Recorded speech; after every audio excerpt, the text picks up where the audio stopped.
Hello നമസ്കാരം, welcome to Saji's ഫ്ലൈവട്ടയിൽ. നമ്മൾ നല്ല ഒരു മരുന്നുണ്ടി ഉണ്ടാക്കുകയാണ്. മലയാളികളെ സംബന്ധിച്ചിടത്തോളം ഈ മാസം ചികിത്സയുടെ ഇമ്മ്യൂണിറ്റി വർദ്ധിപ്പിക്കാനുള്ള ഒരു അവസരമാണ്. അതിനുവേണ്ടി മരുന്നുണ്ടി ഉണ്ടാക്കാൻ ഉള്ള സാധനങ്ങളാണ് കേട്ടോ. എള്ള്, കരിപ്പെട്ടി, തേങ്ങ ചെരുക്കിയത്, ആശാളി, അങ്ങനെ എല്ലാ സാധനങ്ങളും നമ്മൾ വിശദമായിട്ട് താഴെ കൊടുത്തിരിക്കുന്നുണ്ട് കേട്ടോ. നമ്മൾ വ്യത്യസ്തമായിട്ടുള്ള സൺഫ്ലവർ സീഡ്, അതുപോലെ മത്തങ്ങ, ഒരു കുറച്ച് കാഷ്നട്ട്, അല്പം സ്പൈസസ്, ഇതൊക്കെ നമ്മൾ ചേർക്കുന്നുണ്ട് കേട്ടോ. അപ്പോൾ എല്ലാം ഒന്നൊന്ന് വറുത്തെടുക്കണം. ഓവർ വറവാതെ പ്രത്യേകം ശ്രദ്ധിക്കണം. അതിന് കരിപ്പെട്ടി നമ്മൾ ഉരുക്കാൻ വെച്ചിട്ടുണ്ട്. കരിപ്പെട്ടി അവിടെ ഉരുക്കിക്കൊണ്ടിരിക്കുകയാണ്. വറുത്തത് ഓവർ വറവാതെ നമ്മളെല്ലാം മാറ്റി വയ്ക്കണം. അതിന് വേണ്ടി ഒരു പാത്രം സെപ്പറേറ്റ് നമ്മൾ വെച്ചിരിക്കണം കേട്ടോ. ഒന്ന് വറവായതിന് ശേഷം നമ്മൾ ഇതെല്ലാം പൊടിച്ചെടുക്കണം. ഇതിപ്പോൾ എൻ്റേതായി പ്രത്യേകിച്ച് നമ്മൾ മില്ലറ്റ് ചേർത്തിട്ടുണ്ട്. ഞാൻ ക്യുനവിയാണ് ചേർത്തിരിക്കുന്നത് കേട്ടോ. അതുപോലെ കടല, കപ്പലണ്ടി ഉണ്ടല്ലോ, അതെല്ലാം സാധനങ്ങൾ ചേർത്തിട്ടുണ്ട്. തേങ്ങ ഒന്ന് വറുത്തെടുക്കണം. എല്ലാം നമ്മളൊന്ന് പൊടിച്ചെടുത്തു കേട്ടോ. ആ കരിപ്പെട്ടിയിലിട്ട് ഇനി മിക്സ് ചെയ്തിട്ടുണ്ടെങ്കിൽ നമുക്ക് ചെറിയ ചെറിയ ബോളുകളായിട്ട് ലഡുവായിട്ട് ഉണ്ടാക്കി വയ്ക്കാവുന്നതാണ് കേട്ടോ. അപ്പോൾ ഒരു ലഡുവൊക്കെ കഴിക്കാം. അത് 80 ഗ്രാം വീതമുള്ള ഒരു ലഡുകളാക്കി നമുക്ക് ഒരു ദിവസം ഉപയോഗിക്കാവുന്നതാണ് കേട്ടോ. നല്ല ഹൈ റിച്ച് പ്രോട്ടീനാണ് കേട്ടോ. പിന്നെ കരിപ്പെട്ടിയും ശർക്കരയും തമ്മിലുള്ള ഡിഫറൻസ് നിങ്ങൾക്ക് അറിയാമല്ലോ അല്ലേ.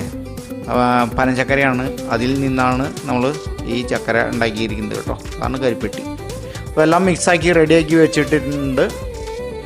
ഗ്ലൈസമിക് ഇൻഡെക്സ് കുറവാണ് നമ്മുടെ കരിപ്പെട്ടിക്ക്, അതാണ് അതിൻ്റെ പ്രത്യേകത. അപ്പോൾ തീർച്ചയായും നിങ്ങളെല്ലാം ഒന്ന് ട്രൈ ചെയ്യുക, നിങ്ങളുടെ അഭിപ്രായം പറയാം. Thank you. Enjoy the life by Saji's flower time. അപ്പോൾ ലഡു റെഡിയാണ് കേട്ടോ.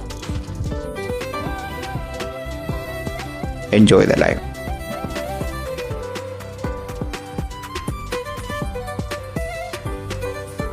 നമസ്കാരം, welcome to Saji's flower time. ഇന്ന് നമ്മൾ ഇന്നത്തെ പാചകത്തിൽ ഉൾപ്പെടുത്തിയിരുന്ന കുക്കിംഗ് ഒരു മരുന്നുണ്ടിയാണ്. കർക്കിടക മാസമല്ലേ, മലയാളികളെല്ലാവരും ചികിത്സയ്ക്ക് തിരഞ്ഞെടുത്തിരിക്കുന്ന മാസമാണ് ഈ പഞ്ഞമാസം എന്ന് അറിയിടുന്ന കർക്കിടക മാസം. അപ്പോൾ നമ്മൾ ഉണ്ടാക്കുന്ന മരുന്നുണ്ടിലുള്ള കാര്യങ്ങൾ നമുക്ക് നോക്കാം. വെള്ളമാണ് ഞാൻ എടുത്തിരിക്കുന്നത്, കറുത്ത എള്ള് കേട്ടോ.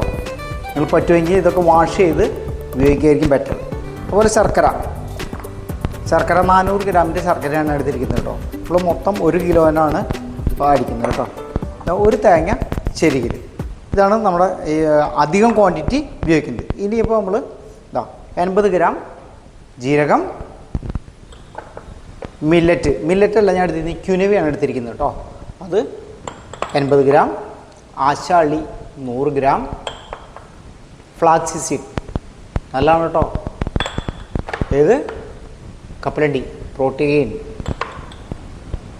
ഇത് നമ്മുടെ ചതുപ്പ മരുന്നാണ്.